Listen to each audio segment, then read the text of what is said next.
demande d'accueillir Patrick Papadato, vice-président de Bordeaux Métropole.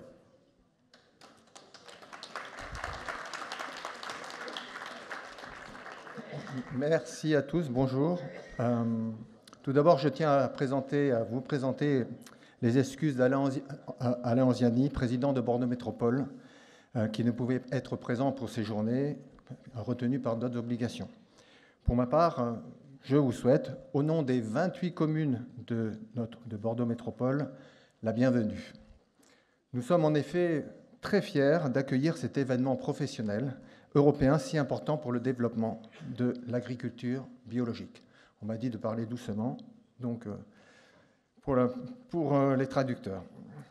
Je dois vous avouer que si on m'avait dit il y a 40 ans que je ferais un discours de bienvenue au Congrès européen de l'agriculture biologique à Bordeaux, à cette époque, l'agriculture biologique était pour moi, comme pour les personnes de ma génération, et là je me tourne vers Philippe, c'était quelque chose de plutôt lointain. Et étudiant, je consommais du pain complet, c'était important pour moi en matière de santé, mais je n'ai pas de souvenir qu'il ait été forcément bio.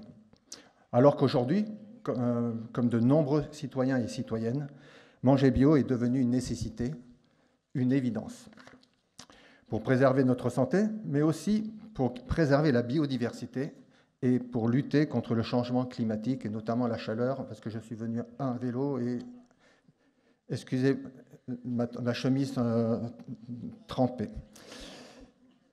Et la métropole de Bordeaux, où habitent plus de 800 000 habitants, est un formidable levier de cette transition sur laquelle nous travaillons. Quelques mots, si vous me permettez, sur le travail entrepris ces dernières années. C'est un des enjeux de notre stratégie de résilience agricole et alimentaire que nous construisons et qui sera finalisée fin 2022.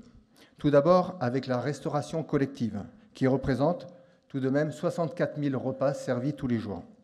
Au niveau des 28 communes, nous sommes à 20,1% bio proposés aux enfants et aux personnes âgées.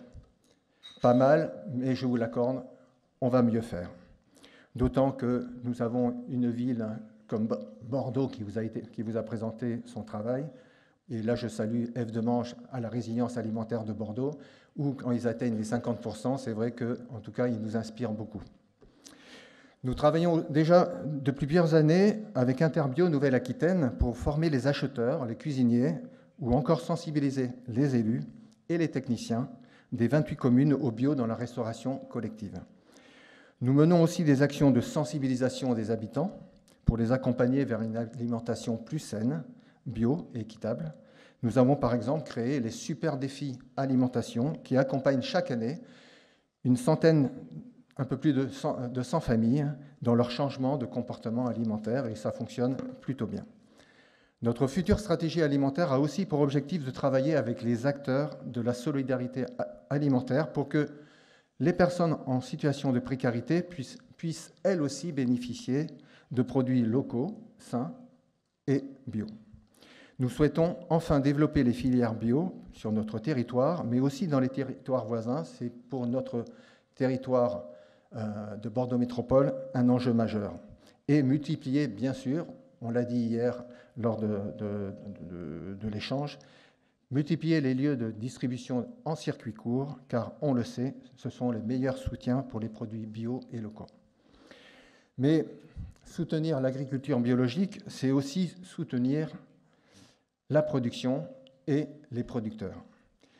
Mais je ne vous cache pas que la tâche est rude. Nous avons 6 000 hectares de surface agricole répartis sur nos 28 communes, principalement en maraîchage, dans la vallée des Jalles, l'ancienne ceinture maraîchère, en élevage extensif dans les zones humides que nous avons nombreuses sur l'agglomération, et sur la presqu'île d'Ambès, et en vigne dans le sud de la métropole. Un territoire assez différent si vous aviez eu le temps de visiter Bordeaux Métropole. En 2020, 19% seulement de ces surfaces étaient certifiées en agriculture biologique, principalement en prairie et en grande culture. Cela démontre tous les progrès que nous devons encore faire. Notre autonomie alimentaire est seulement de 7 jours. C'est globalement ce que l'on retrouve sur les grandes métropoles françaises. La relocalisation de notre production agricole, en particulier celle des fruits et légumes, est donc notre principal défi. C'est pour cela que nous travaillons avec le lycée agricole de Blanquefort pour la mise en place d'une école maraîchère qui formera les futurs maraîchers aux techniques de l'agroécologie et de l'agriculture biologique. Une nouveauté, jusqu'à présent c'était plutôt la vigne, vous comprenez pourquoi. C'est vrai qu'on a tenu à faire en sorte qu'il y ait un enseignement spécifique sur le maraîchage. Nous avons aussi développé un fonds d'initiative pour l'agriculture locale qui aide les agriculteurs dans leurs investissements vers les circuits courts et l'agriculture biologique. Mais notre aide passe aussi par un soutien à la transmission des exploitations vers des porteurs de projets en agroécologie et en agriculture biologique, par l'aide à l'installation et surtout en maintenant le foncier agricole sur notre territoire, car comme toutes les autres métropoles, vous comprenez bien que l'attractivité de la métropole bordelaise fait que les terres agricoles petit à petit se réduisent et qu'il est essentiel pour nous de maintenir ce foncier agricole. Notre deuxième défi est bien sûr la viticulture. En effet, comme dans tout le département de la Gironde, et là je salue les élus du département de la Gironde, la viticulture est prépondérante. Elle représente 30% des exploitations du territoire. Celles-ci sont souvent voisines d'habitations et même parfois d'écoles. L'arrêt de l'utilisation des pesticides est donc un enjeu fondamental, sujet que vous aborderez cet après-midi. Et désolé, je ne pourrai malheureusement pas y assister. L'enjeu pour les prochaines années est donc bien là aussi. Réussir à convertir à l'agriculture biologique ces châteaux, nous devons de soutenir, d'accompagner, de mobiliser les acteurs de la filière vitivinicole vers l'agriculture biologique. Vous l'avez compris, le développement de l'agriculture biologique est une préoccupation forte pour la santé des métropolitains et c'est un enjeu fondamental pour la préservation de la biodiversité de nos territoires et de notre territoire. C'est une condition indispensable au succès de notre stratégie biodiversité que nous avons démarrée il y a un peu plus de 5 ans. C'est mon autre casquette en tant que vice-président et je suis fier de vous informer que Bordeaux Métropole vient d'ailleurs d'être labellisé territoire engagé pour la nature par l'Office français de la biodiversité. C'est donc pourquoi je me permets de reconfirmer, comme Pierre Urmic hier, le maire de Bordeaux, on a déjà parlé hier, notre appel aux acteurs du territoire. Nous soutiendrons la conversion future d'un maximum de vignobles et d'exploitations agricoles. Nous soutiendrons la multiplication des filières en agriculture et biologique et nous soutiendrons les magasins, restaurateurs, artisans de bouche, industriels qui souhaitent proposer plus de produits bio aux habitants dans nos communes. Professionnels de l'agriculture biologique, professionnels de l'agriculture, je lance un appel, n'hésitez pas à venir nous rencontrer pour échanger sur les freins que vous rencontrez. Et pour finir, un mot sur l'Europe. Signataire du pacte de Milan depuis 2015, Bordeaux Métropole, avec Bordeaux Métropole, nous sommes dans une approche européenne de la politique alimentaire. Le projet européen Food Trays, dont vous pourrez voir les détails sur notre stand, nous permet d'avoir des échanges souvent inspirants.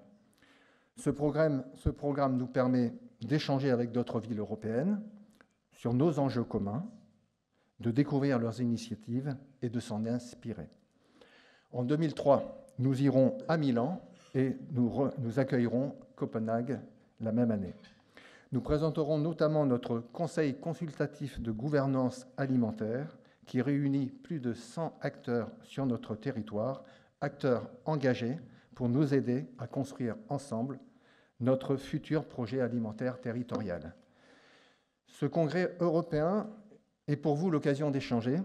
Je vous souhaite qu'il vous apporte également toute l'inspiration et toute l'énergie dont vous avez besoin pour développer l'agriculture biologique dans chacun de vos pays. En conclusion, Bordeaux est connu pour être la capitale du vin. Nous travaillons à ce que Bordeaux, avec l'aide de ses 27 communes voisines, devienne la capitale du bien vivre et du bien manger. Et pourquoi ne pas rêver du bio? Merci.